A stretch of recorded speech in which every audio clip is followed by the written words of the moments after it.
can do that. I can do Okay. that from my end. Did that work? Yeah, it says you're live. Does it say I'm live or you're live? It says like Pigskin Junkies is live. Okay, hold on. So that worked. So can you throw like that looping video up on the? Yep. Yeah, we're gonna have to add some stuff. Hold on. Yeah. Let's do it together. I'm just gonna add a whole Pigskin Junkies thing. Done. Okay, so the one that you sent me, did you send it? Oh yeah, you sent it. There it is. Sorry. Yeah. Just do it right there, my song.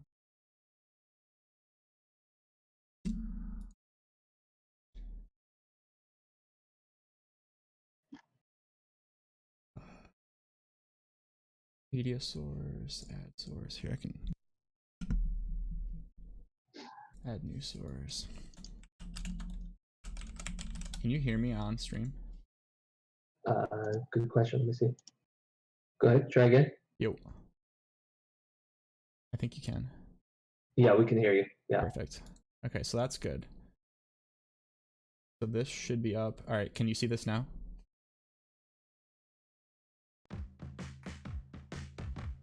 And can you hear everything? Is everything rocking now? Yes. I want it to stay on. How do I play it on loop? Properties. Loop. There we go. Done. Look at me. I actually know how to stream.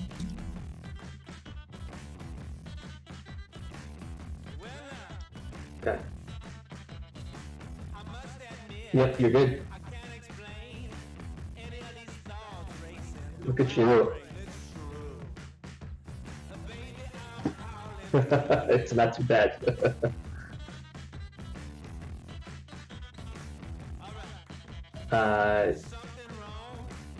Yeah, no, week 5, and I can still hear you on stream.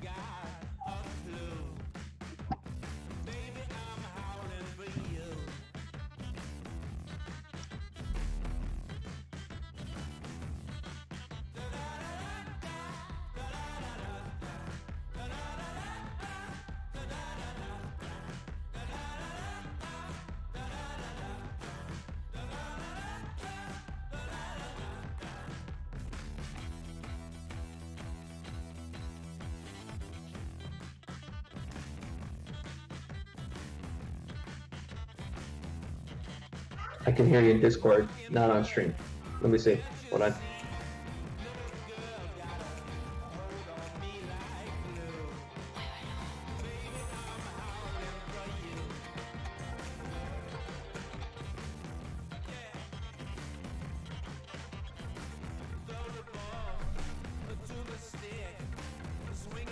Welcome everybody to the pregame show for the Pigskin Junkies game of the week. I am your host, McCarley330. Today we have a great game on tap for you as we see an NFC East battle go down. It will be the Washington Redskins and D Grizzle. He will take on the Dallas Cowboys and C Ballin Gaming. So we've got that game coming up for you later tonight. We are going to interview both players on this show here tonight. I am flying solo today, but we have plenty of stuff lined up for you. We're going to recap the week we already saw, everything we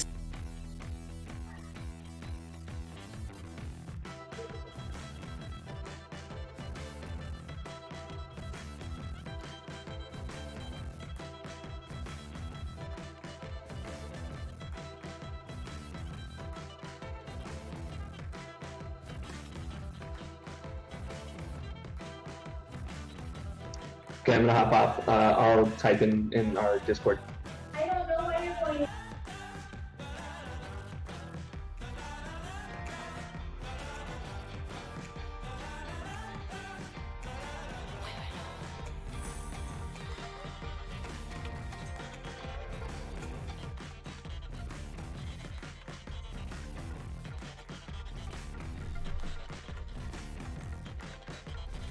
Welcome everybody to the pregame show for the Pigskin Junkies game of the week. I am your host, McCarley330. Today we have a great game on tap for you as we see an NFC East battle go down. It will be the Washington Redskins and D Grizzle. He will take on the Dallas Cowboys and C Ballin Gaming. So we've got that game coming up for you later tonight. We are going to interview both players on this show here tonight. I am flying solo today, but we have plenty of stuff lined up for you. We're going to recap the week we already saw, everything we saw happen in week 4. We're going to go over the results of that game. We'll take a look at our standings so far and see what's shaken out thus far in the Pigskin Junkies League for Season 2. But also, don't forget, we do have interviews with both C-Ball and Gaiman and D Grizzle coming up later in the show. So first,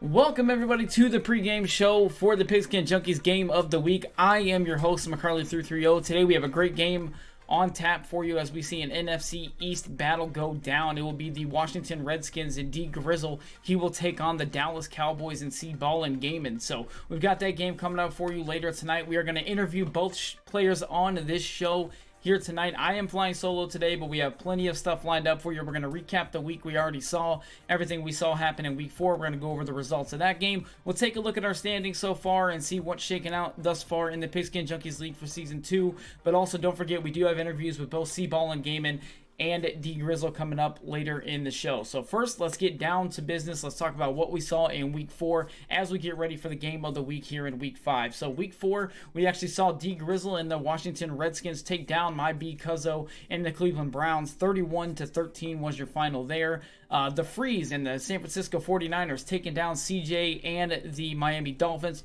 35-7 your score there. We saw the Cardinals and Shanks, our Cardinals user, took down Time Bomb, giving Time Bomb his first loss as the Cardinals beat the Vikings 27-20. Myself, we saw the Tennessee Titans and McCarley330. We were able to take down the Baltimore Ravens in redemption game, and final score there was 31-10. The Pittsburgh Steelers, best boy to beast, suffer their first loss of the season as they fall 30-20 to Selesky and the Cincinnati Bengals. Then we saw C-Ball and Gaiman, who we'll see in our game of the week tonight, fall just short of taking down Duffy and the Eagles as Duffy is able to prevail 21-14. We saw Timmy and the New Orleans Saints fall to D-Kid Nice. D-Kid Nice walks away with a 21-6 victory there.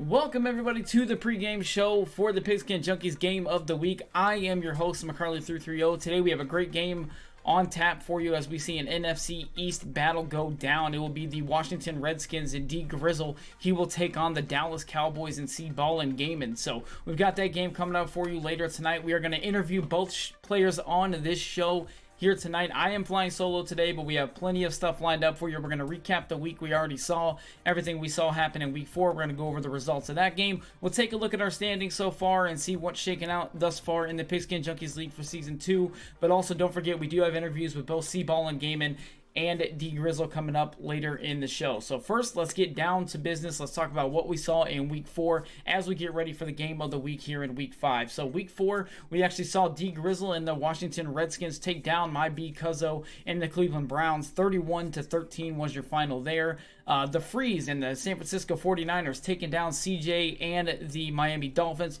35-7 your score there. We saw the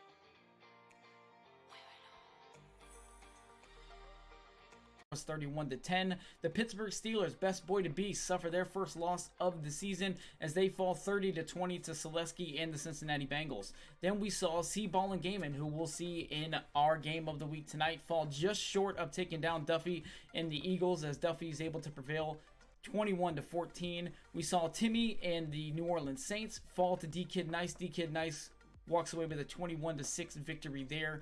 And then we saw the Tampa Bay Buccaneers and our Tampa Bay Bucks user Cub. He was able to dismantle the Kansas City Chiefs and Mutt strategy, 42-0 your score there. The Atlanta Falcons, Bogey Express, still trying to find his way through the CFM here in Pigskin Junkies League. He suffers a loss to the Rams and Jack Star, 49-10 was your score there. Rams over the Falcons. The New York Giants and Chode almost upsetting Colt 45. The final score there, 35-28. Colt 45 and the Seattle Seahawks able to hang on and win the game there. We saw the LA Chargers fall to Jimmy and the Denver Broncos. So Salmon unable to beat Jimmy, 21-16 your final there in a divisional game. We saw the Bills and Colts, who are our previous game of the week, go down to the wire. Treason and Culture. What a game that was. It was Culture and the Bills winning 14-10 over Treason and the Colts. Unbelievable game. If you missed that game, I encourage you to go back and watch it. It was incredible. Then we saw the Lions and Superman. Superman and the Lions were able to take down Caleb the Messiah and the Green Bay Packers, 16-10 your final there. And our last game of the week from last week was the Raiders and Quality unable to upset Drag and the Jets, 24-14 your final there. Jets over the Raiders. So that recaps our action from last week. We saw home teams last week go 8-6 throughout the schedule there. So a pretty impressive week of action. We saw a lot of close games, a couple of blowouts. The game of the week did not disappoint. We're going to flop over here and take a look at our standings thus far in the season. So here you see number one team right now sitting there is Drag. He's 4-0. He's already played 4 great games, 4-0. Jackstar also 4-0. Zan and the Chicago Bears 3-0. We see B-Guard and the Jaguars 3-0 as well. That recaps that takes care of all of our undefeated teams. We have a couple of good one-loss teams here. The Broncos and Jimmy. We got Seahawks, Colt 45. Our Buccaneers user Cub 3-1. Time Bomb obviously suffering his first loss. He drops to 3-1 as well. You've got the Giants and Chode. He is also 3-1. So a lot of great action. We'll take it kind of division by division here, starting with the AFC North. You see the Bengals and Steelers both just one loss. Ravens still 0-4. Browns 1-3. So still not too early to panic, not too early here, or not too late, I should say. Still plenty of time for teams to climb out of the cellar and get into the playoff race. We see here the AFC South. The Jaguars are 3-0. Texans 2-1. Colts fall to 2-3 after losing the game of the week. Myself, I am 1-3. So we see that there. The AFC East led by Drag 4-0. 3-1 are the Bills. 2-1 are the Patriots. And T-Ski 0-5, CJ and the Dolphins. We'll move over to the AFC West. We got the Broncos, Chargers here. Broncos 3-1, Chargers 2-2, Raiders 1-3, Chiefs 0-4. NFC North we'll see the Bears and Vikings sitting at the top there, 3-0, 3-1 respectively. And then we got the Lions and the Packers bringing up the bottom two there, 1-3 apiece. NFC South sees the Buccaneers sitting at 2-1. D-Kid Nice, the defending champion of this division, sitting at 2-2. And then we got the NFC East here. We'll take a look at our game of the week division here. So we'll see the 2-2 Redskins take on the 0-4 Cowboys. Leading the way in that division is Chode and the Giants. Eagles and Duffy right behind them, 2-2. NFC West sees the Rams and Seahawks. That's going to be a tough division all season long, especially with Freeze and the 49ers and Shanks on the rebound as well. 4-0 are the Rams, 4-1 Seahawks, 2-2 apiece are the Niners and Cardinals. So that kind of wraps up the standings for us. We're going to go ahead and we're going to move on to the interview section of the show. So this is going to be very exciting, something we're going to try to do on a semi-regular basis on this show, is interview one or both of the players in the game of the week. Sometimes we'll bring on commissioners too, depending on where we are in the season and what's going on that week. So this week we have a very special treat. We are going to interview both D Grizzle and C-Ball and Gaiman, so we'll have those interviews here. I'm going to get on the Pigskin Junkies hotline here, and we're going to interview first C-Ball and Gaiman. He is our Cowboys user in the Pigskin Junkies League. I'm going to go out now to the Pigskin Junkies hotline. We have C-Ball and Gaiman standing by the Dallas Cowboys user. Welcome him in. C-Ball, and how you doing today? I'm doing great, man. How are you? I'm doing great, living the dream, living the dream. We're very excited about the game of the week. It's going to be a good matchup between you and D Grizzly. So I just have a couple of questions. If you're cool with answering them, I would love to ask you some questions about just about yourself and about the game tonight. Is that cool? That's cool, man. Fire away. All right. So first question I want to know is how are you feeling? We're in season 2 now. You know, obviously this is our second season of the Pigskin Junkies League. Things are rolling right along. How are you feeling about season 2 as opposed to season 1? Well, I mean, as far as season 1 goes, when I first got accepted into the Pigskin Junkie CFM, I'll be honest, I was surprised because, you know, you look at everyone that we have in this league, and I mean, you've got guys like Zan, who's worked for, you know, Playbook.gg, who's always been super competitive, who's always been a big part of the competitive scene. You've even got, you know, Drag, our Jets owner, who is part of like the MCS. Like he currently is one of those guys that we see, you know, on those EA Madden NFL MCS streams and whatnot, competing out there with the cream of the crop competitors. And then you've got, you know, someone like me who, you know, I love Madden. I was a late bloomer into Madden. I didn't start playing Madden until Madden 05 with Ray Lewis on the cover when they first brought, you know, the hit stick out and all that jazz. And then as far as, you know, I know this is CFM, but as far as MUT goes, I didn't start that till Madden 15. And then once I started it, I was all about MUT. So this has been like being accepted into this CFM has kind of brought me back to what Madden, you know, what brought me to Madden was that, you know, kind of simulated almost type football style. I mean, you know, I know we're not like a sim league per se, but we still, it's nowhere near anything that MUT is, as you well know. So, you know, I went from being super nervous because of all those things in season 1 to now I'm like, all right, I know what to expect. I kind of know what some of these guys are about. I know what they like to do. I know how they like to play. So I feel better prepared going into season 2. Now it's just more like, all right, now I don't need to be nervous about who I'm going up against. Now I just need to focus on, all right, what can I do to build my own strategy to I myself turn into a competitive player when going up against these guys every week. I completely agree with you there. I feel the same way. We have a lot of firepower in this league. We have a lot of well-known names, well-established guys, competitive guys, things like that. So I kind of had the same thoughts coming into the league. I thought, you know, it was definitely an intimidating step up in competition for me as well. So that kind of leads into my next question. Obviously, you're getting your feet wet. You're more comfortable in the league. So how do you feel about the team you have? Obviously, we did fantasy drafts, so everyone drafted their own players and things like that. So now, how are you feeling about your team in season 2 now that, you know, we're kind of a quarter way through the second season and players are starting to develop? So how do you like your team right now? Well, as far as my team goes, this shows my inexperience when it comes to CFM, because clearly when we did the fantasy draft, as you mentioned, I really didn't draft too many guys that are fast. So therefore, in season 1, you saw a lot of my games where I was getting beat deep time and time again. Oh man. And so with this draft, even, you know, here, and with I made a trade, I believe it was that Titans owner guy that I believe I made a trade with. You might know him. Yeah, I know that guy. I've heard of him before. Yeah, you know, thanks to that guy, I was able to get rid of Zeke, because I mean, Zeke for a 95 overall in CFM, he sucked so bad. He could not break away from anyone, and who knows, maybe it was user error on my part, but I just felt like he couldn't get away from anybody. So luckily now I've got Chubb at the helm at running back. I also drafted Jonathan Thomas, believe Thomas or Jonathan Taylor. No, Jonathan Taylor. That's right, Jonathan Taylor. I like to make the joke with him. You know, it's Jonathan Taylor. Don't call him Thomas. Don't you know, call from him the good old Thomas. Home Improvement show. But you know, so I've got those guys. I'm feeling good there. The only thing I'm not feeling good about is, you know, I mentioned Zan in the first question, and Zan came out with an offense recently that I'm really interested in learning, and I've been trying to practice it in MUT.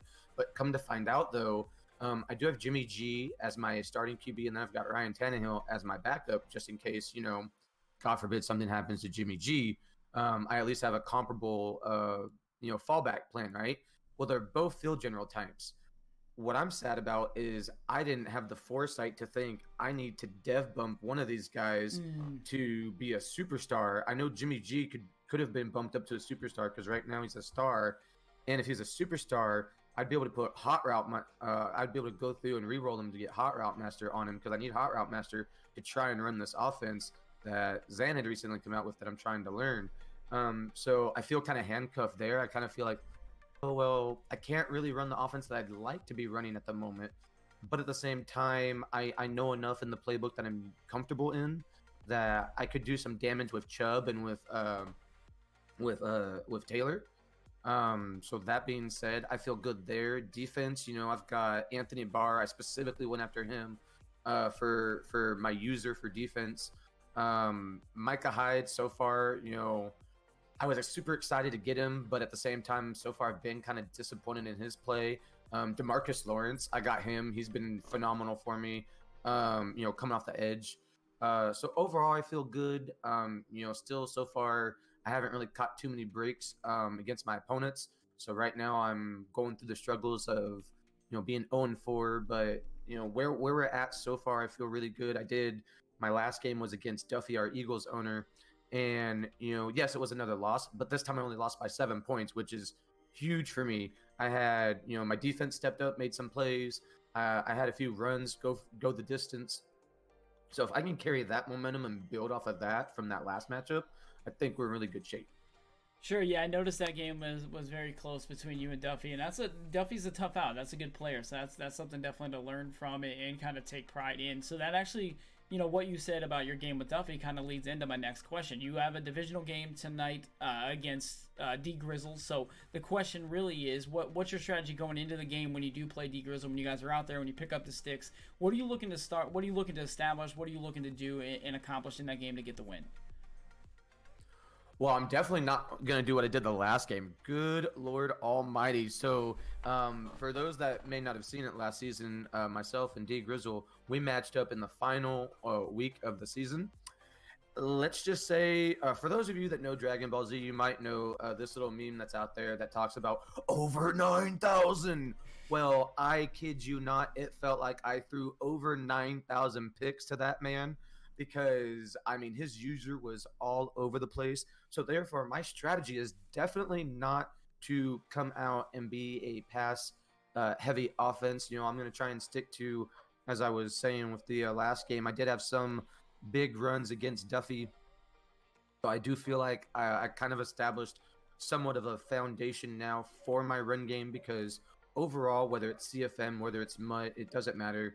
My favorite position in football is the running backs. Like, my favorite player, me being a Bronco fan of all time, is Terrell Davis. I love running backs. So I know Madden 20 is all about the run game first. Even if it wasn't, even if this was a passer friendly game, I would still like to control the clock by establishing the run. Wrinkle in a throw here and there to kind of keep D Grizzle's defense, honest and kind of keep them on their toes.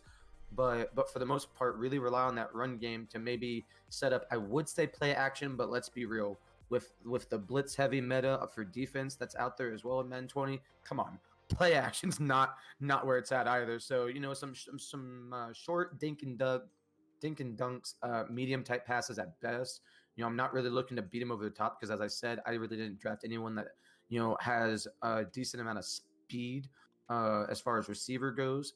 So if Chubb and Taylor can do their job, if my offensive line can hold up, I think that's really what we're going to do.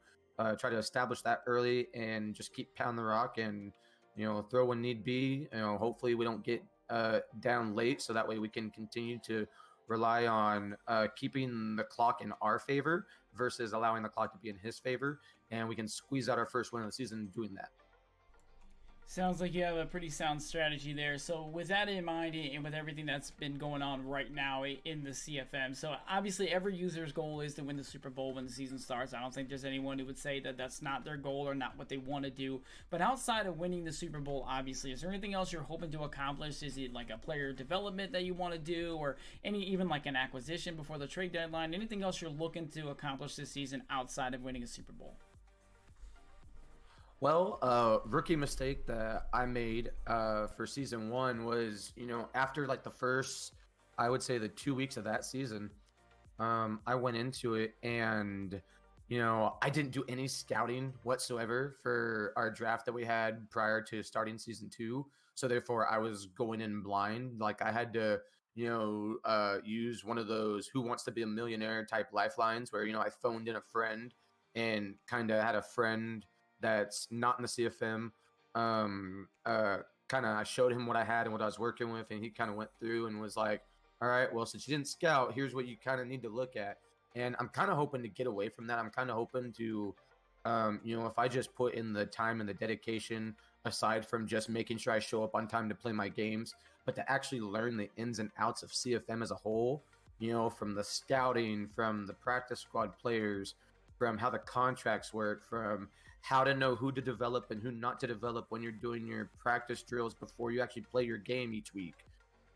Things like that is really what I'm looking to achieve as far as a goal, because I feel like if I can do that, then I can better develop my team, and the better I'm able to develop my team, the better I feel like I'll be able to compete with these guys as we continue to grow the CFM.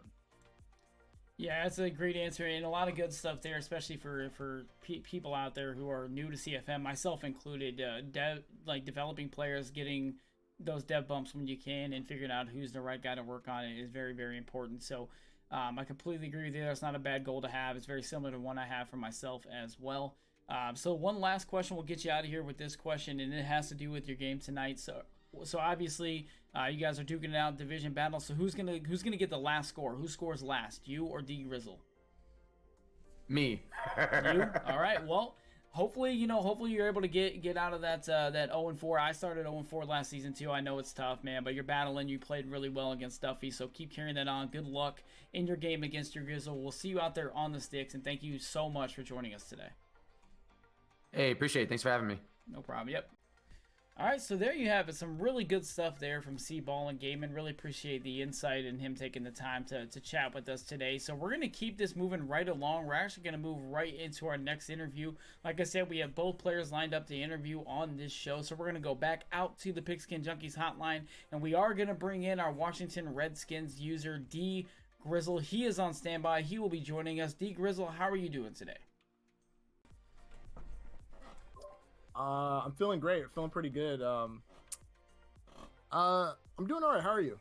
I'm good, man. I'm living the dream. Can't complain. Everybody's doing what they can to get by these days, but I'm doing all right. I would love to get into just asking some questions about the league and asking about your strategy tonight. So you good with answering some questions?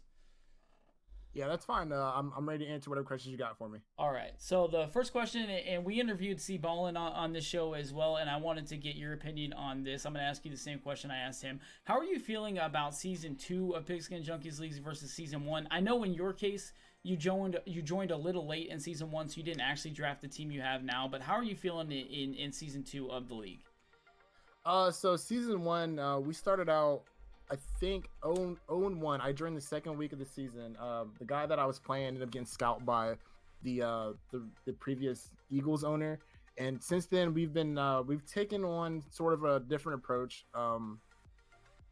different than other teams. We got rid of some of our superstars. We loaded up on picks. We were pretty competitive first season. It came down to us not being able to pass the ball after we traded Aaron Rodgers for our picks, and then we had a good run. We were just a game outside of the playoffs last year. And then with those picks, we ended up drafting Tua Tagovailoa and then Jerry Jeudy in the first round, as well as Dylan Moses. So we're Alabama Crimson tied it up over here. And right now, I feel like we're pretty good. I think I like how we're feeling. It's just a whole lot of ground and pound. We're going to punch you in the mouth and see if you can stop us. Yeah, and that actually leads into, I noticed you had a lot of picks in the draft last year, and that kind of leads into my next question. My next question is, how do you feel about where your team is now? Obviously, you didn't draft it, but you made some changes to kind of get the players that you want, or at least get the picks in place to make the choices that you want to have on your team and build the way you want. So how are you feeling about that process so far? I feel pretty good. I got exactly everybody who I wanted. So it worked out extremely well in my favor. And now it's just more so about development and getting the guys back in the locker room. I know the coronavirus is going around, so a lot of the guys are trying to stay healthy, things like that. And so our very, squad, very important. Absolutely. Yeah, we're just sort of sticking together and trying to stay healthy. That's the main thing. Last year we had quite a few injuries on the defensive side of the ball, but so far this year we're looking pretty injury free. So that's what it's all about: progressing each week and winning each day. That's what it's all about over here in Washington. Yeah, that's a very good strategy to have, especially in the CFM streets. You wanna stay healthy, keep everyone on the field. So that kind of leads into the next question as well. Obviously, every user's goal is to win the Super Bowl when the season starts. Everybody wants to be in that championship atmosphere. But other than winning the Super Bowl, what's something you want to accomplish this year? What's a goal that you have for yourself and your team? So this year, no disrespect to any of my NFC East rivals, but all disrespect to my NFC East rivals, I think we have the best squad. I think I'm the best player in the NFC East. Obviously the record right now is 2-2. We've had a pretty rough schedule to start out. We lost the game we shouldn't have lost early on in the season, but I think we're just not hitting our stride, and I don't think anybody else in the division can mess with us right now. That's a lot of confidence. I totally understand. I've seen you play. I know how you are on the sticks. I don't blame you one bit for feeling that way. It's a very good division. There's a lot of talent in there, but I do agree you are definitely one of the best players that's in that division, certainly, and obviously one of the best players in the league. So tonight you take on C-Ballin Gaming and the Dallas Cowboys. So last question I have for you is, who scores first, you or C-Ballin? Look, I'm gonna be real with you, McCarley. The question is, who's going to score first? The question you should be asking me is C-Ballin even going to score? And to answer that question, I'm going to tell you no. He's probably not going to score. To be real with you, he scored 5 touchdowns all season. So we've played 4 games. It's looking real scary for you, boy. I'm telling you, the defense, he could put the ball in the air if he wants to. We picked it off 11 times. We had Demetrius Harmon last game pick it off 4 times out the air. He could either go throw to Harmon side or Byron Jones side, pick your poison. Honestly, he might not even get into field goal range, to be real with you. All right, very, very confident is our Washington Redskins user, D Grizzle. D Grizzle, I appreciate you taking the time. I had a blast interviewing you. Thank you for answering these questions. Good luck out there tonight against C-Ballin. I can't wait to watch the game. It's going to be a lot of fun to watch no matter what happens. So good luck out there, and thank you again for joining us. I appreciate you having me. Good luck to C-Ballin.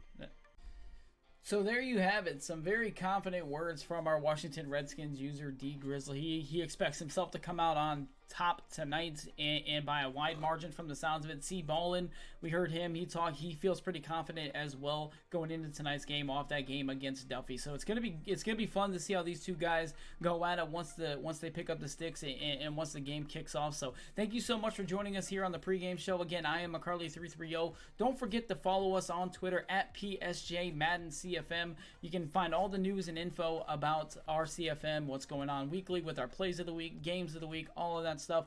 Obviously, keep it locked here on our Twitch channel as well, because we do games of the week every 48 hours. So every 48 hours, you're going to see me doing the pregame show. You're going to see 2 players kicking off and playing a great game for you, a great game of Madden, and you're going to see 2 people commentating the game, whether it be myself and Freeze or any combination of the people we have lined up. A lot of talent in the broadcast booth for the Pigskin Junkies CFM. So thank you so much for joining us. Thank you for watching the show. Stay tuned, enjoy the game, and we will see you guys next time.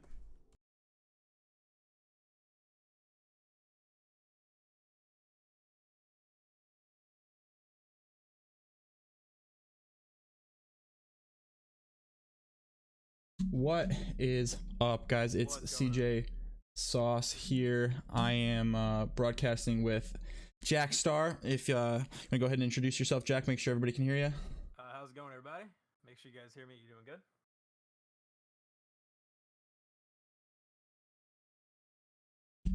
Yeah, we just get quick confirmation from everybody that we can hear Jack, and we'll be good to go. You're a little quiet on my end, but that might just be me. How's everybody doing tonight? Perfect. All right, when Grizz and Ballin are ready to go, we're ready for them. We'll just let them ready up here and get going. We are on D Grizzle 2013's screen, our Redskin user, and we will switch over to C-Ballin for the second half. Jack, what do you expect from the game tonight? Honestly, I'm not really sure. I haven't really seen too much of either player. I do know that C-Ballin's trying more competitive style offense, so hopefully he can kind of get it rolling. Are you just to check, Chad? He sounds a little quiet to me. How is he to you guys? I just want to get Jack's volume right. I'm increasing my input volume, so hopefully it's a little better. I'm gonna turn you guys up a little bit. All right. Yeah, I to be honest, I haven't watched too much of either of them myself either. But I'm excited. I know I watch a lot of Grizz's Mutt stream and a lot of Ballin's Mutt streams as well. I just haven't seen much of them in CFM, but We're getting right after it here. C-Ball with the kick, Grizz to receive.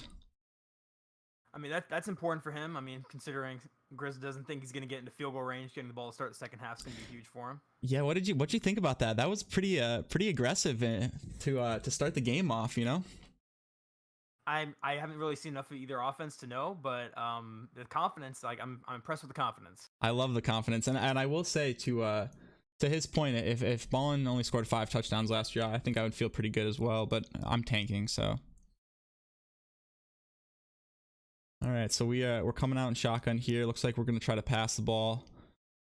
Sending out 4 routes. I love to see it. I don't think that Ballin is a big blitzer, so he's going to give spread versus 3-4 bear though. I mean, that's risky, but I mean, we'll see if he can kind of pick it up. We picked it up and we completed the out route. Tight coverage there, but a good throw from Tua, 17 yards. I like that though. I like that call. If we're not going to send more than 6, and he's confident he can pick it up. I'm behind you, by the way. Are you? So yeah. Do you have their streams open on yours? I have the Pigskin Junkies stream open. Open up each of their streams, and then we'll be on the same. Grizz is on Mixer. D-Grizzle 2013. Sorry, Chad. Just getting our kinks worked out. Yeah. No one told me to open up their stream, so you know. Yeah, it's a great idea. So we're in split close here. I like this call. I like this play a lot. This is the Duffy special here. Duffy runs this all the time against me. This. You know what? Got an ad. Yeah, just tab them both and then leave them both open. You can switch when you need to. But that's a deep completion from Tua there. Tua's looking good here. 23 yards to, I believe that's, is that Demarius Thomas? He's in the Patriots playbook. So, no, he's in the Bucks playbook, it looks like. Wait, Bucks or Patriots? I saw both split close, but then I saw something that said, like, slot to Buck. So I believe he's running New England's offense. And I don't think he's running Colts book, but he has Colts book. So shout out Colt 45 with an excellent ebook there, Chad. If you guys haven't already checked him out, make sure you do so. He's sending out 4 routes. I love to see that. DeMarcus Lawrence with the insta shed sack there, and that's why you put D-line chems right now. Let me know when you're caught up, Jack. I'll let you know. I was just trying to find Grizz's stream right now. It's mixer.com/dgrizzle2013. 2013 there. Yes, sir. And I should be good now. All right. Perfect. So we have a 2nd and 20. He's completed a couple of dots so far. This channel does not exist. Are you seriously right now? Yeah, D-Grizzle 2013, I believe. Got that. Okay, there we go. First should run. Be good. Okay, perfect. There we go. Now we're caught up. Now I'll bounce around between them. We're good. Perfect. I form tight, strong stretch against the 3-4 bear here. This looks like Zan's cover 2 invert setup, which I ran a lot of, but these out routes are susceptible, and then it's a little bit. I struggle a little bit against the run with this. But Grizz seems to be confident that he's going to be able to pick this up and get the pass off as long as he doesn't get the shed from DeMarcus Lawrence. He's double teaming the edge too, which means he wants to make sure he can get outside if he needs to. Yeah, with Tua, I believe Tua has the speed, just not the abilities yet to become a pretty good mobile passer here. Oh, that fantastic throw. The patience that he had there was impressive. Like, that was most excellent. People aren't going to be able to drift like that and just wait for something to pop. Yep, so we switched over to cover 3 match out of that looks like 3-4 even from the 3-4 bear. He must not have been confident that he was working there, and we switched to 3-4 even, and that's 3 attempts for 70 yards from Tua. D-Grizz has got to be feeling good about that. He's really confident that he can pick up whatever pressure is coming, even with just the 6. Like, he is more than content to stay in the spread. Yeah, and it looks like he knows what he's doing. If I'm balling, I got to send more than 5 or just my D line here. I think he's relying on that 1 D line cam. Yeah, he's only rushing 3. Yeah. He's just sitting there hoping to make a mistake, like, essentially. And there it is. There we go. Very good. Let's see what we can get on the stick work here from C Ballin. Not too bad. That's a good pick from C Ballin. He dropped back into coverage against what I would have suggested, and it worked out for him. So let's see if he can. Grizz got a little impatient there. Like he saw the guy drifting back, but he still thought he could fit it in there. Even Agreed. Against the user right in front of his face. So it looks like Grizz is going to come out here, show blitz, and he's going to send blitz. Let's see what C Ballin's got. He's looking to run the ball against Grizz here. So. Stuffed at the line there, but if he can get outside, that looks like it might be open. the single back close though, like I mean, you got to expect stretch every play. So if you're seeing that, like you have to know stretch is coming. Against motion or no motion, you have to know stretch is coming. Right. So against ace close and stretch specifically, what are you going to? Honestly, I run a lot of 3-4 bear. However, not the coverage based bear. I do a lot more blitzing out of it. So like honestly, I'm trying to attack the wide receiver side and hopefully fill to the tight end side, and just make a play like manually. Yep, that's exactly what I do. I just try to scrape the edge and hope somebody comes in and makes the play. It was interesting, a 3-point stance from Moses there into the that was user. a weird shift, but he got that corner out there to Henry. Very good. That was good. I mean, he fit that into a very sketchy window, just because like in this game you never know if the defensive back's going to jump it or not, but he got the animation that he needed. Any other animation other than that falling animation, it's incomplete.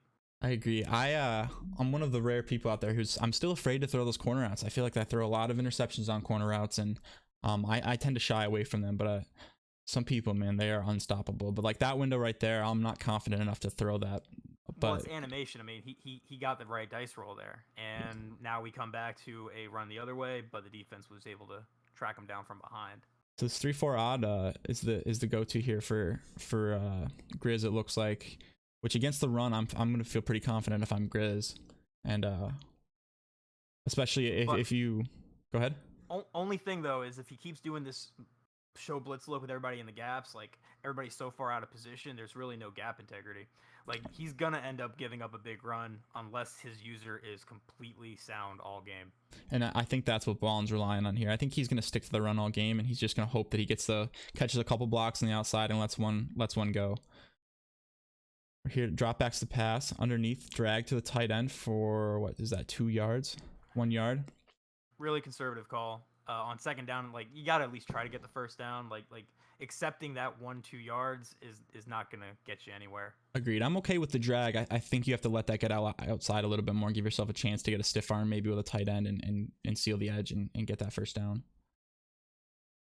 So we're back into is this strong close, I believe. Strong H wing. No, strong H wing. Oh, H wing. So I apologize. He's gonna run dive and stretch looky.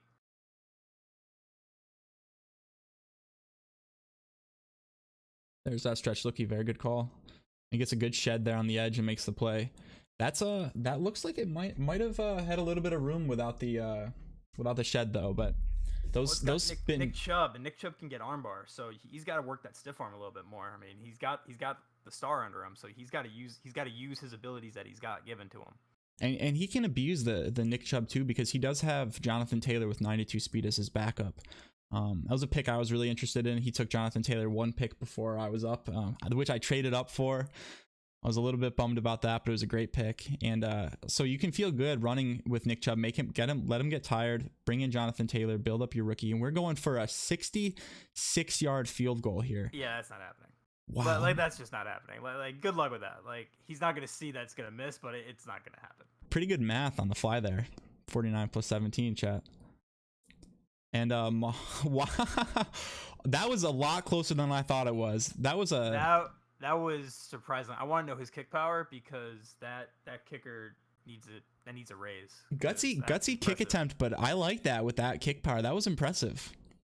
If we're not playing in Dallas and we have some wind in his favor, like he actually might make that. Absolutely. So let's see if Grizz comes back out. I think he's in bunch here. So through the pick on the first drive, I think he got a little bit impatient. He's just got to keep that patience. He's confident he's going to pick this up. I don't think this looks like a blitz from Ballin. Yeah, he's backing out of the gaps. Grizz in bunch, you like to see that. Just based on the tendencies, I don't see Ballin making really any blitzes. I think he's going to try to rely on that 3, just play coverage and make something happen with some user ability.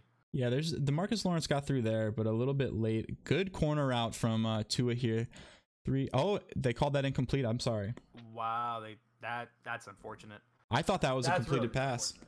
Yeah, no, it should have been completed. It was a corner route, got deep because it was a deep corner. I mean, he did everything right. It's just Madden 20. Sometimes that's just the way that it is. So we're 3 from 5 here after starting off 3 for 3 with Tua. But I think that he's got some dots cooked up. These plays look good. He's just got to find the right window. Doubles Y off halfback weak so he can block anybody he wants. But I think he's really just going to try to keep spreading him out, regardless with a tight end being in line or not. Right. Just with bringing 3, all you have to do really here is double team your DeMarcus Lawrence, and the rest of your line is good. So you got the cup block there with the in route. That was a well-designed play. The little short in S route that he had, that was really good. Although he did have the tight end deep for a touchdown. Let's see if he comes back to that later against the cover 3 look, because the tight end was open late for the 1-play touchdown. Great call. I did not see that, actually. I was busy watching DeMarcus Lawrence. I'm very interested in blocking right now. I'm learning new blocking schemes on how to pick up these blitzes, so that's where my eyes tend to go. And he got a good cut block on DeMarcus Lawrence there, double teamed the other 2 guys, and he had all day. Interesting that he came out in trap. I'm not sure if he's going to actually run the trap. Yeah, he does. Keep him honest. He does have Chris Carson with a superstar ability there. Do you know what abilities he might have on him? I don't think he has that. I do not know what abilities he has on him. I don't think he meets that 90 overall threshold yet for the human joystick, just based on that run. But I'm not 100% confident there. Yeah, he wasn't joystick. Bulldozer on Chris Carson. Okay, so he's just gonna try to just 3 yards cloud of dust when he just needs a few yards just to keep him honest defensively at this point. This is a very good looking offense with Bulldozer on your Chris Carson, and you've got some good dots with a Tua who is playing pretty well for a rookie quarterback, especially with no abilities. He's only gonna get better once he starts getting the ratings up. Like, Tua is gonna get some nice abilities. It's gonna end up being a problem. Yeah, he made some really good moves in the first round of this draft, picking up Tua, Jerry Jeudy, and Dylan Moses. I know people all year were talking about DC and the draft picks DC had, but Grizz had 4 first-round picks. That was the most this year out of anybody, and they were all top 15 picks. So good for him. Yeah, no, he definitely made some moves. So like his team's definitely going to be up for like comeback team, like turnaround team. Like he made enough moves to like actually have something happen this year compared to last year. Yeah, he's an exciting player to watch for sure, especially in the division that he's in. So we're in the bear here, it looks like, on defense. Grizz is confident he can pick that up. It's a little too close to try that deep in and that post over the top, so I'm not sure what he's thinking. Yeah, I didn't love the route combos there. 4 deep routes, really, all that developed into the end zone. I'm throwing maybe 5 to 7 yards here. Get that first down and try to run it in. But we'll see what he goes with here on 3rd and 5. A pretty important drive, or a pretty important down after a scoreless first quarter, an interception, and a missed field goal. Defensive game we have ourselves here. Yeah, C-Ballins, he's staying in that cover 2 invert. I mean, it's pretty standard at this point. If you're running bear, you're going to run cover 2 invert. Let's just see if he's going to stay on his user where he's been on that safety, or if he's going to try to like catch him off guard and use for somebody different. Yeah, it looks like he's the deep safety there. That was an interesting rundown with the user, but well covered. Work. Well covered, it did yeah. Work because everybody was running slants over the middle, so it muddied up everybody's reads, and Tua just had no chance. Yeah, absolutely. That was a great call. He brought that user down, which actually did bump some routes and really congested things in the middle there, forcing a field goal here. If I'm balling, I feel pretty good about that, especially after that first drive. The starting 3 for 3 was 70 yards, and now he's 4 for 8. I feel pretty good if I'm balling here on defense, but he has to get some offense moving. We attempted a 66-yard field goal. Yeah, that bend but don't break style, I mean, it's really good, but it only works if your offense can actually put up points on the other end. Yeah, otherwise, absolutely. You're just losing time of possession. And let me ask you a question about that. I want to go back to that field goal attempt last drive. I feel like he a 66-yard field goal on that's sort of that weird range, right? Where like you could punt and really play the field position game, or you could go for a long field goal, or even go for it without really too much penalty. But I feel like we go for a field goal there because we're not too confident that we're going to be able to stop or maybe even score again. But what are your thoughts on that? I think he was going for that 3 just because I don't think he was confident enough in his offense. Most people in that position, if you're in a 4th down situation on that side of the field and you don't really feel like punting, like you're going for it. Like that field goal, nobody makes that field goal. Agreed. Like nobody makes that field goal in the NFL. So like I mean, like, and we're playing Madden, and like these kickers aren't like 99 kick power everywhere.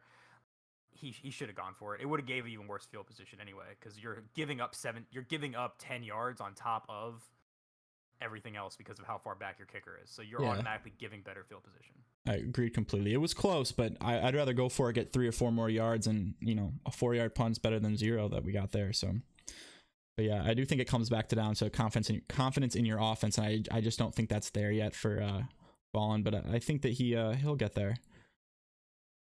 Tight slots halfback weak. I mean, it's the only formation you could actually block blitz out of, and it's the only tight formation with an inside zone besides the tight offset. So TJ I Yeldon, mean, interesting. He knows what he's doing. He knows what he's doing now formation wise. I feel like he's a little bit more comfortable like picking like competitively viable formations. He's not just sitting there like coming out in random things. So like offensively, I feel like C-Ball's turning a corner, but we'll see if he can turn the corner in this game. It's interesting to me that he has TJ Yeldon in here as his running back when he has Nick Chubb and Jonathan Taylor on the depth chart as well. This is the second snap in a row that for that tight slot's week. Probably a depth chart error, just because he's probably the halfback that comes in for receiving. That's what my gut says as well, and he's probably just paying attention to some other things in that. But either way, I think that's you got to catch that and be ready to make that change. See, now he's out. So now it's back to Chubb in there because now it's a running formation. It's a big 3rd and 4 for him. We're passing the ball here. There's that drag, the deep, and that is picked off by Dante Hightower. A very good call there by D Grizzle. And he had the post getting open. He didn't have the patience for it. If he let the post develop over the top, I think he could have fit it in there. But Grizz again, he recognized the play right off the bat, and he was able to run with it. The post was like initially open right out of the break. If you'd have thrown it right from the break, or like you said, waited till it was close to the sideline, I think it was there. But I think he just forced it in there. He probably saw it open right out of the break, gave it an extra second, threw it, and good play by D Grizz. Also was a flood from 3 tight ends going all the way across the field, so it didn't take much for the user to follow all the receivers at once.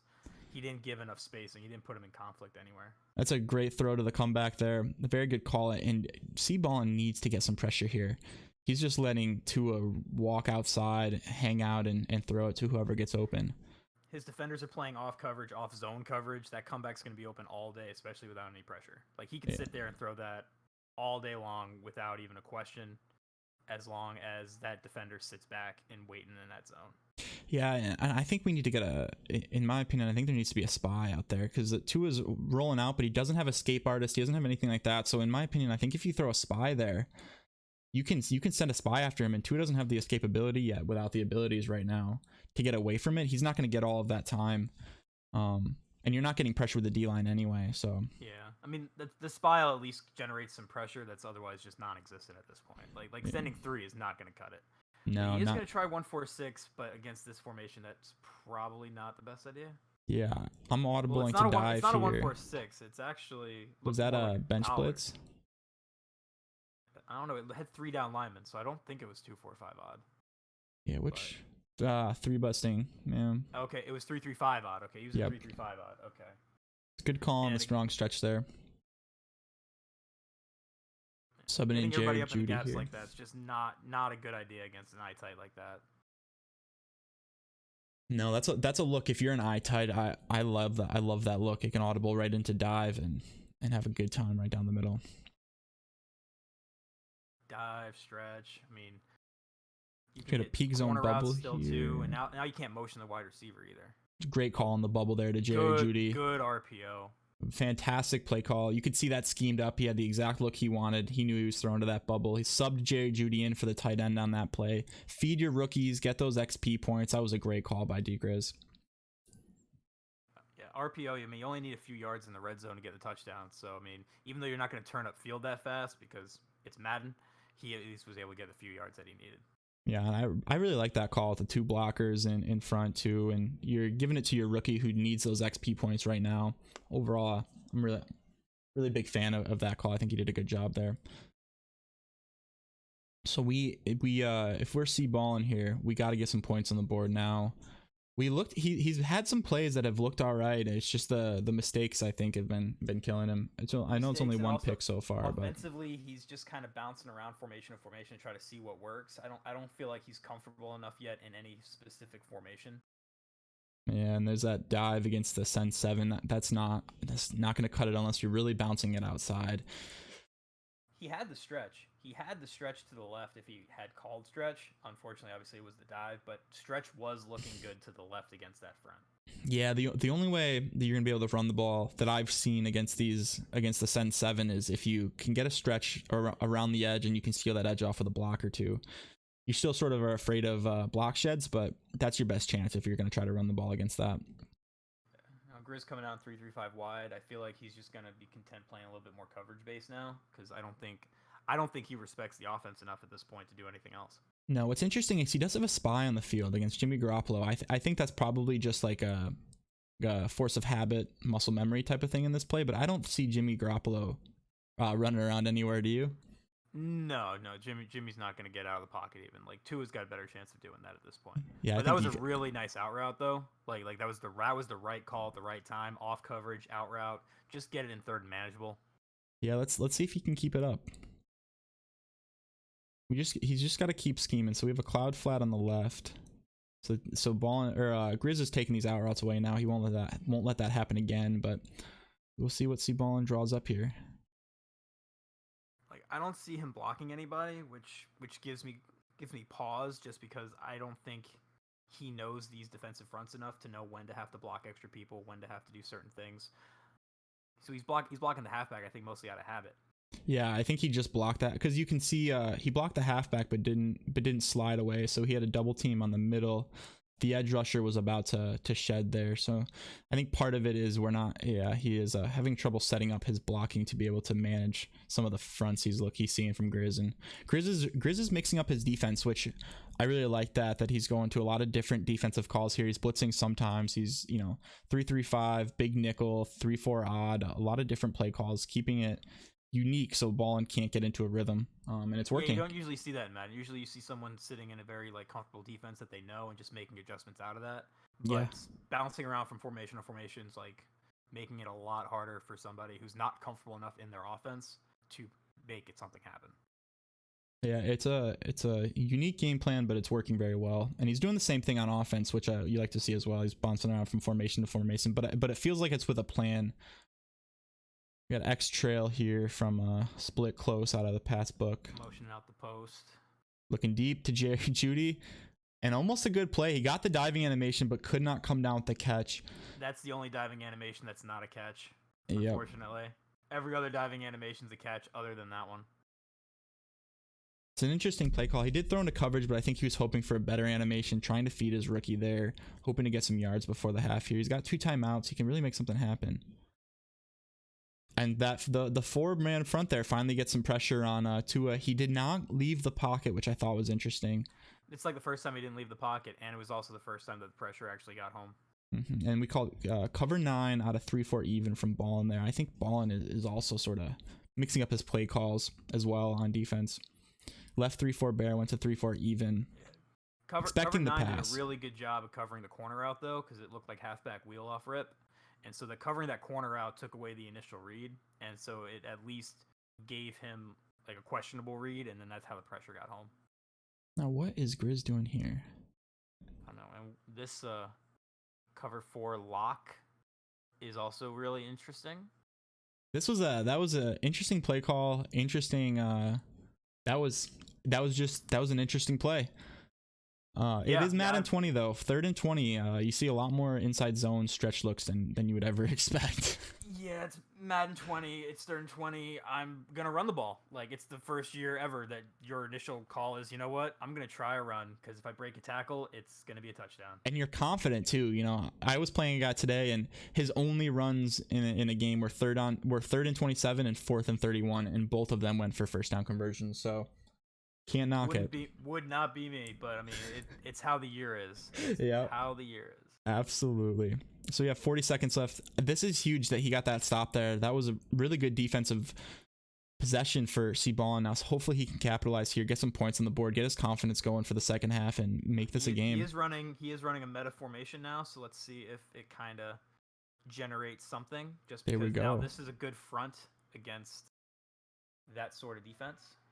Eye close with the stretch. Great call against big nickel over G. That's a matchup that I like. Back to eye close here. 33 seconds, 1 timeout. He's hoping to break something here. This is where you have to go stretch, and hopefully you can get outside here because there's no second level. Stretch right again. Just stiff arm somebody. Nick Chubb, stiff arm somebody. I do not like the pass call against that look. I don't like it at all. Well, it's forcing the pressure to come. Like, if he's sending 7, the pressure is going to get home. Like, other than bringing the safety down in the box to actually completely force the offensive line to not block it, that send 7 against that front was going to get home every time. And then he actually sent the fullback out on a route, it looked like. I'm not sure, because like nobody actually blocked from the backfield, so he had no chance there. Yeah, it didn't look like he set up blocking to pick up a 7 out of I-form close, which you can do if you're very careful. But it looked like he just called a pass play, blocked his running back, and hoped for the best, and that's not going to fly with this send 7 meta. And now he's just going to run stock 4 verts out of trips tight end. And he makes the first down. He's going to call a timeout here. Hopefully, there we go. 9 seconds left. If he can get a play here out of bounds, he may actually have a good shot at a field goal here. He could get 3. I feel like Grizz was just really playing the sidelines there. Like, I don't think he respected the over the middle. I figured somebody's going to make a hit, somebody's going to knock that ball out. So the fact that he held on to it, I think Grizz wasn't really expecting that to happen. Yeah, and that's something that I fall victim to a lot too, is you get those like down and distance with a little clock on the left, or a little bit of time left on the clock, and you kind of make a conservative play call where, like, I think if he sends 7 there, he's probably going to get that play.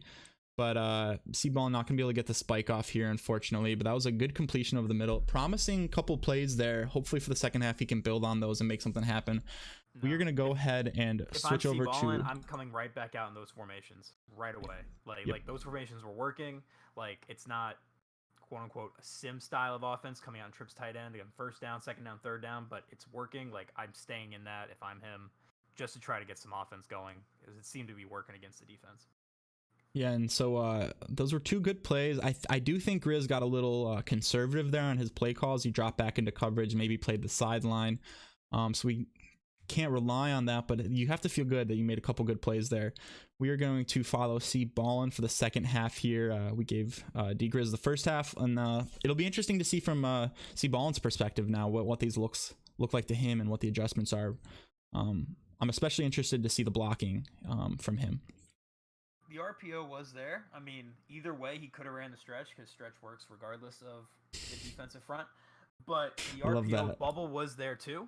Unfortunately, unless you have grab and go or like a slot-o-matic or something on a wide receiver, like, they're really not going to run after the catch well at all. Yeah, and especially when he did get that cornerback block shed there, you're really hoping that wide receiver can hold that block. But in CFM, the wide receiver blocking is especially low. So yeah, like you said, unless you have an ability out there or get a good block by your receiver, it's just not going to work, unfortunately. He's better off just taking the stretch and trying to make somebody miss. But I do appreciate the call, especially you saw D Grizz have it work earlier, had to give it a shot. I tight again. I tight, not stretch though, which is we are passing out of I tight again. Quick snap out route, risky throw with the linebacker dropping like that. He was making that throw no matter what the coverage was on that play. That was predetermined. Like, he was throwing that no matter what the defense did. He just got lucky that the linebacker didn't get underneath it. Yeah, I fall victim to that too sometimes, where you come out and you think that you're scheming something up and you throw it no matter what, and a lot of times I throw a nice little pick on those. We completed the pass there. This formation used to be a great formation when they had a toss out of it, but now that they got rid of that, this formation is just kind of average. Does Ace Colts no longer have the toss? Well, this is a tight Y off. This is the equivalent of tight slots out of single back. So gotcha. It's got decent passing still, but there's not a whole lot you can do running the ball unless you have stretch out of it. Gotcha. I really only like 2 playbooks have stretch. Yeah, I look at like Ace Close sort of as like the tight slots now, because it does have that toss, stretch, and it's got bench, double cross, and then all of those plays. And Colt told me that that's the most similar formation, so I took his word for it. I mean, this year definitely is. I still do like tight Y off, but like I said, only 2 playbooks have a stretch out of it, so it's only viable really from 2 looks. Gotcha. Yeah, I'm still that's the one thing where I sort of am still kind of lagging behind, is recognizing formations and what's in them. I was a coach suggestions player last year, so I'm just happy to be here. So you've come a long way then. I'm just happy to be here. Coach suggestions D-line user. I only played 60 hours of Madden 19, so I'm feeling pretty good about where things are at right now. I'm sitting here and I can tell you the formation, what playbooks they're in. Yeah, I'm actually getting there. I've spent well over a lot of 60 hours this year, so we're learning, we're getting there. 60 hours, I had that in like the first few days. Yeah, I have a lot more than that this year, but it was Madden Twitch that got me back into Madden. I was sort of losing the flame, if you will, but Madden Twitch sort of brought me back in this year, and we started to stream, and here we are. Okay, so tight doubles. I actually saw C-Ball and Lab in this before last week's game, so I'm surprised he hasn't gone to that formation more, just because I think it's something he's actually worked on. Great. Just kind of interesting that he went to base though, given that the run game really hasn't been there all day.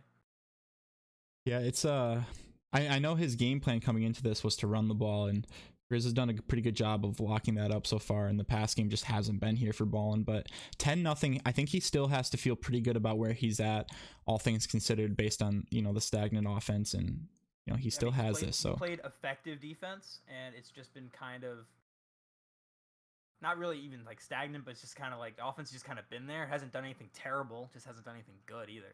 Yep, and he's just hoping for that one play to break, get some points on the board, and make this a game, and maybe force Grizz to make another mistake.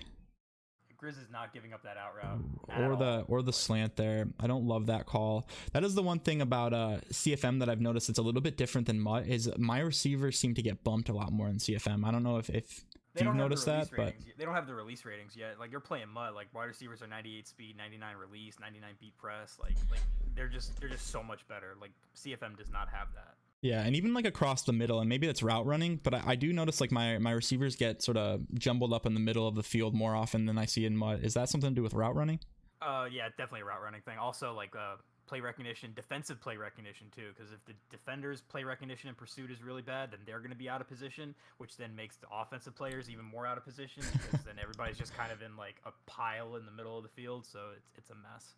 That has been the one thing that's taken, because I didn't join the CFM I think until maybe week 11 last year, I want to say, and the pace of play and the speed on the field has been like crazy to adjust to. There's bench blitz. Oh, he came with bench blitz. I mean bench blitz works if you don't know it's coming. Yeah, so I don't think noticed... Grizz was expecting bench blitz out of C-Ballin. I really don't think he was expecting him to hit him with like the meta run defense. No, that was great. I have noticed that if people know bench blitz is coming, there's a lot of runs that do still work against it. But if they don't, 100%. Like you could run so many different things against it, and actually like you could have a lot of really good success running the ball against it. But again, like if you don't expect it and you get hit with it, like it's sacking your quarterback. So we're 3rd and 15 from the 1 yard line. C-Ballin's got to be feeling really good here. A lot of times I get into these situations and I give up like a huge play, and it's really demoralizing. So I think C-Ballin is thinking safety here. He's bringing 5. If I'm him, I'm sending 7 he's coming here. out in that pinch dog look, I'm assuming. I think he's trying to run like Zan's bear style against this. I really think he's just trying to get a block shed, honestly, against Tua, like send 5 and just kind of cover those corner routes. No contain either. He dropped his linebackers into coverage. Interesting call there. And a good diving animation to get to just up to the first down. I think Grizz thought that was a first down. I think he did too. Is that Grizz? He thought it was a first down. Oh, C-Ballin with the timeout. I mean, regardless though, like I think C-Ballin wasn't ready for the potential to go for it, and I think Grizz saw something. So by taking the timeout, it made Grizz second guess it. I think that was an interesting call to drop his linebackers into coverage there. If I was him, I would send a little bit more pressure. Really go for the safety, especially when you're struggling on offense a little bit. You need those points. I think it's worth the risk. You get the turnover on top of it. Like, it could be a 10-point swing with a touchdown. So, with 7 minutes left in the game, I think that's a risk probably worth taking. But ultimately, it did work out. He got the ball back, but a huge swing in the field position here from Grizz. 94-yard punt. That was incredible. 94-yard punt. That was incredible. I don't think we gave enough emphasis to how insane that punt just was. No, like it was a 94-yard punt. Like, wait a minute. That was wild. Who's his punter? Like, can I trade for him? I don't know, but I want that punter. Very impressive. And then Henry got a really nice animation underneath the defender there for that possession catch. Yeah, and C-Ballin's throwing at defenders a little bit here with these post routes from the tight end. I think this is interesting that he's coming into really run-heavy formations and passing out of it. I like the call. I don't love the route combos. The route combos are really susceptible to a good user because you can see Grizz just kind of sitting on like 3 routes at once. Yeah, so I think he's playing with fire here because if he keeps throwing at defenders, like he's gonna throw picks. Yeah, absolutely. They're sort of compressed, similar routes, all going to sort of the same space. which gives D-Grizz 1 user and maybe help from 1 CPU defender, covers 2 or 3 routes. And the inside zone there with TJ Yeldon again, I really don't think he means to have Yeldon in there. I wouldn't if I have 2 better running backs. I don't think he means to have Yeldon in there either. And also on top of that, the formations that he's coming out in, that backside defender is going to chase down a running back that doesn't have any abilities or speed all day long, and unfortunately, Yeldon's just gonna get tackled. You have to be ready for that. Double team that backside. Bring the strong side receiver back. Pick that backside guy up, and he actually has some room there if he can get that backside guy picked up. He's just not it's the blocking schemes that I think he is missing this game right now. Tight Y off again, and he just runs a little dive. Quick snap dive, and I like that. Not a bad call on 3rd and 13. Doesn't let D-Grizz get his defense set up. Sometimes that's the best thing to do for the run, is just to quick snap it, because a lot of these run Ds take a little bit of time to set up, besides you have to bench blitz blitz. Like 7 people. You have to get them all in the gap. Manually drag them out. It's a whole thing. Yeah. And the punt here from the 26. Another unfortunate drive. See, honestly, if I'm C-balling, I probably go for it. I would have hurried up and just try to snap it again, because you had the look against that front, and if you catch him with it, you get 4 yards easy. Yeah, and I think with the way his defense has been playing, he probably has a good chance to only give up a field goal there. You're still 2-possession game, but I think it comes down to, again, lack of confidence in his offense. I think for 2 reasons. 1, he doesn't think he's going to pick it up, and 2, I think he feels better having a chance at a touchdown and a field goal rather than the 2 touchdowns if he gives up 13-0. You know do you see what I'm saying there? Yeah, but at the same time, his defense has been really stout in the red zone. So honestly, I'd be more confident in the red zone than I would be between the 20s at this point defensively. I agree with you there. Actually, I think Grizz is probably going to probably has a good chance to move the ball into that red zone anyway, and you can if nothing else, you save time. But and he's back in that spread look that worked early in the game. And based off of this, I feel like that tight end's going to get deep over the middle. Great call. The user's there, and a great pick by Ballin with the user lurk. That was well done, well played. 2 picks for him. That was good. That was a good play by him, and he's got to feel good now. He ran the play action, play stock. So all he did was put the comeback route, and he had the deep post from the slot and the deep dig from the slot as well. Unlike what he did earlier in the game when he put the tight end on a streak to beat the cover 3, that one he put the tight end on the deep dig to try to beat a cover 4 look. And the user was just able to drift back there and defend that the whole way. Insta shed on the stretch there. That was a good call, a good look. He just unlucky with the insta shed there, unfortunately. But I gotta say, I love listening to your knowledge of the game. It's very impressive. I've been playing Madden a very long time. Yeah, so have I, and I'm not even close. I haven't played Madden seriously though. I've always been just buy the game, play it, and move on. But this is the first year. I went to my first Madden Challenge tournament when I was 13. Wow. Yeah, it's been a long time. Very cool. And very cool. On that stretch, the only reason why that run defense worked on that stretch play was because it was the lookie, but he crashed the D line out, so the D line was able to get the angle, and was able to split the double team. I need to commentate with you more often. I'm learning quite a bit. He ID'd that end, but he's not blocking anybody extra, so the ID is not going to work because you only have 5 offensive linemen. Yep. Oh, so and if he were to slide away and then ID, would that force the cut block? It would force the cut block if you have the running back block. The running back's the best one to cut block with. The offensive linemen really don't do it. Right, yeah. So that's I just didn't know if with 4, if the numbers were not there and you wouldn't get the cut block, if the tackle would just engage anyway. If there's 4, you can still force the cut block, but you have to double team a D tackle. Mm-hmm. Then you have to slide away. Then you have to ID the backside and have the running back cut block them that way. Right. But just IDing the backside isn't going to get there. It's funny. I feel more confident blocking when people are sending 7 now because I know that I can just slide away ID and call it a day. But it's when there's only 4 or with D-line chems that I have my trouble blocking now. So that's why I asked that question. Everybody has trouble blocking, unfortunately. that's not a specific problem for you. That's a Madden 20 issue. The 3rd and 29 here, I don't love, like I said, the blocking or the route combos, but the delay fade is a good option right now, as long as he actually utilizes it. But coming to it this late in the game, I don't know if Grizz is going to respect it enough. No, and he didn't use it. He threw this deep route to Galladay, picked off by D Grizzle.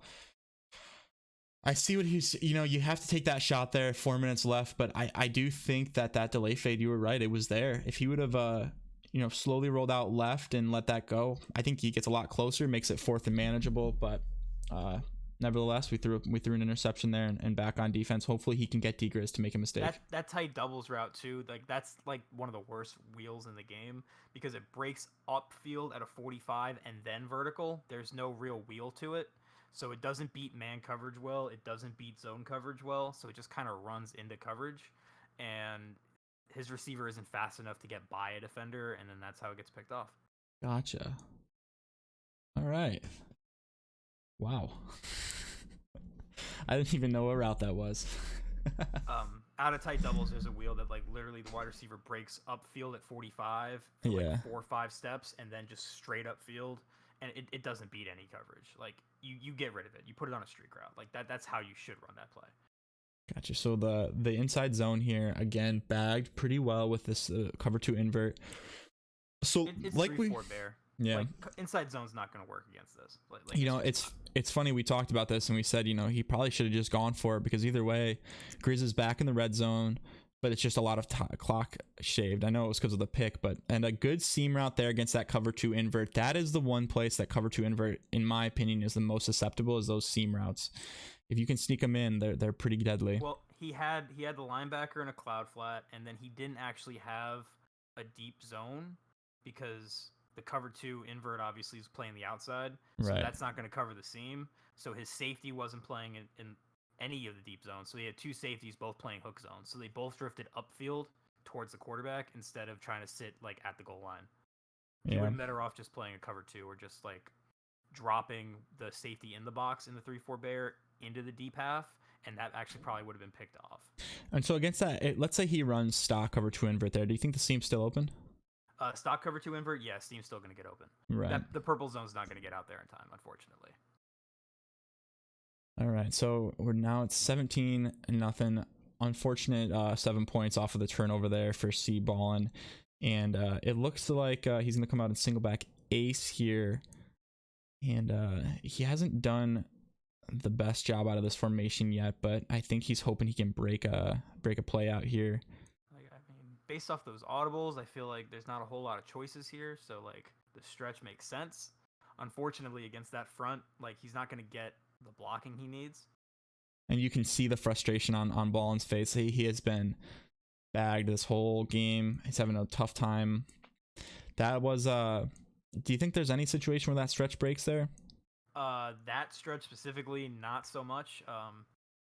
Just because the front was the send 7 front, and you had the safety usered over the top, so he was going to scrape over anyway. So all he had to do was hope for one shed. And unfortunately, there's no fullback there either to lead block. So you get a shed, you're tackling the running back. Yeah, I agree. I think there were if stretch is the call there, it's got to be a better stretch. I think we're going to tight doubles here. Stretch just should not be the call either. At this point, he's got to throw it. Yeah, you got to make some plays here, get some creative routes. Halfback slip screen here. If you're running the split, see, I think with the split screen there, the quick snap sort of gave it away. You got to reset the play, do something to make it look like you're at least calling some. A lot of window dressing. You got to fake some hot routes, maybe a motion somebody back. That's actually one of the better slip screens in the game, just because it's actually got receivers on routes. They're not just kind of running out there on streaks. So Agreed. It's a really good screen pass, but you have to set it up. And on top of that, like with a blitz coming, the guards don't really matter, even if they're pulling out. So you don't have a whole lot of time to let the screen develop. Yeah, I like the call. I don't love the setup, and I like these delay fade calls. He's just not using them, which I think is interesting because the middle of the field there is that no, they didn't give him the interception there, but I think he has these delay fades, and I think it's smart to call them. I haven't seen him release one yet. I don't think he's comfortable enough to know when to release it and to like have the pocket presence to avoid the guy who was double teamed by the delay fade. Yeah, and I think he's throwing the towel in here with a punt. 17-0 with 150. I mean, left. only 17 points though. Defensively, like he's played a really good game defensively.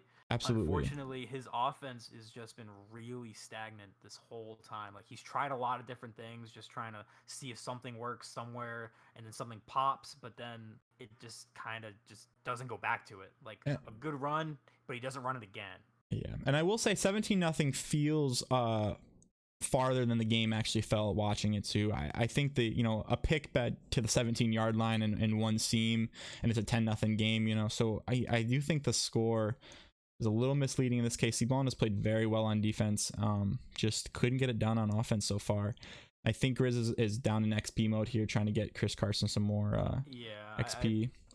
Unfortunately, though, I don't feel like he's going to get much room there against like a 3-4 bear spreading everybody out. I mean, it's that kind of stretch. I mean, you're loading up the tight ends out there too. Like you are just telling the defense where you're going, but it's just not there. Not against this invert look either, but he is out here looking for some XP. He's in Tripp's tight end here. This Tripp's tight end, right? That was Tripp's tight end. Yeah, running that bubble to Jerry Jeudy again. I like that call. It's worked pretty well. I'm surprised he didn't go to it more throughout the game. Especially against this look, you have the one corner out there who's dropping back into a deep half and two receivers there to block. That's a good call.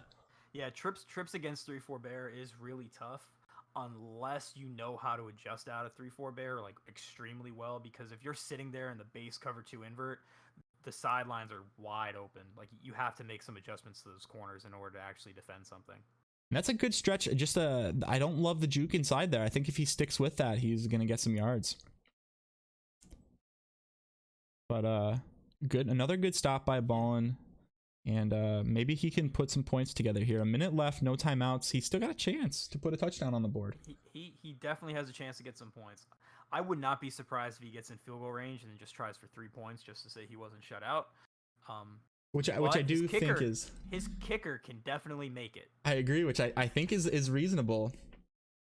Which I do think is reasonable. And with that kick, and I guess I do see now why he went for the kick. He just didn't have that confidence, probably for good reason, I guess. But again, there were some conservative play calls, I think, this game that personally I wouldn't have made. But like against this look right now he needs to attack the seams more. Because at that point, he's sending 7. If you send the seams, both seams, the user can't defend both of them, and he's just got to make quicker decisions because he had 2 guys getting open, but then on top of that, he didn't actually pick up the pressure, so he either has to make a really quick decision or block that pressure, and he didn't do either one. Yeah, the pass plays out of I form close and the single back formations here. I think that it was I like the idea, just not the call. But that's something that I've tried to incorporate more, is passing out of the center. I think it keeps your defense a little more honest and avoids you can avoid the send 7 a little bit better if you're under center. If you're passing from under center out of decent run sets, like not even great run sets, just decent run sets, most people will just sit in 3-4 odd. And if you know how to beat 3-4 odd, then you're gonna have a much easier time. Yep, exactly. And that's gonna wrap it up, folks. We'll do a little pregame or a little postgame recap here, and then we will send the stream over to C-Ballin. But I'd love to just hear your take on the game overall, especially from the Madden mind. It sounds like you have. It was a really good game, like well fought, obviously on both sides. Unfortunately, like it came down to just C-Ballin's offense just really not really knowing where to go. Like decisions were kind of slow. Like even at the end of the game, you saw like he had guys getting open, but then he releases the tight end fade for the first time all game, but it was against send 7 when you don't want to release the tight end without actually throwing it like hot. So it's just like those little inconsistencies that he really has to clean up. And if he can do that, then like his defense is there. You definitely see his defense, like bend but don't break regardless. His defense is there, but his offense needs to kind of catch up just to allow his defense a chance to actually make plays, as opposed to being why he's in these games. Yeah, and you see that 99 yards of total offense on that end game screen, and the stats they speak to what we saw out there. It was just a tough offensive performance, honestly, from both teams. I think that like you said, C-Ballin's defense was good, and the 17 points don't really reflect that. The pick to the 17-yard line really was the killer there, and But what impressed me, though, with Grizz's offense was that he was comfortable running a lot of really different looks that you don't normally see. You don't normally see that spread Y off look unless it's a jet sweep. You don't really see someone motioning a ton of people out of split close. You see occasionally, but you don't really see the motion split close stuff. You don't really see someone go from split close to eye tight to trips tight end to that Y off look to that gun doubles Y off weak halfback, because no one runs that formation. It's only got like 2 decent plays in it. But it's a lot of different things that you can see, and if you're not prepared for everything in the Patriots playbook, which obviously he knows the Patriots playbook pretty well at this point, like, you're gonna have a rough day off defensively. Yeah, I think that's very well said. We are going to wrap it up here. Next week, in about 48 hours, we are going to see the Seahawks and the Jets, Colt versus Drag. That's going to be an incredible game to watch. Make sure you guys come back to the channel here. It's been a pleasure. CJ Sauce here with Jackstar. It's been a pleasure, sir. We are going to head over to C Ballin Gaming. Have a great night, guys, and thanks for letting us call.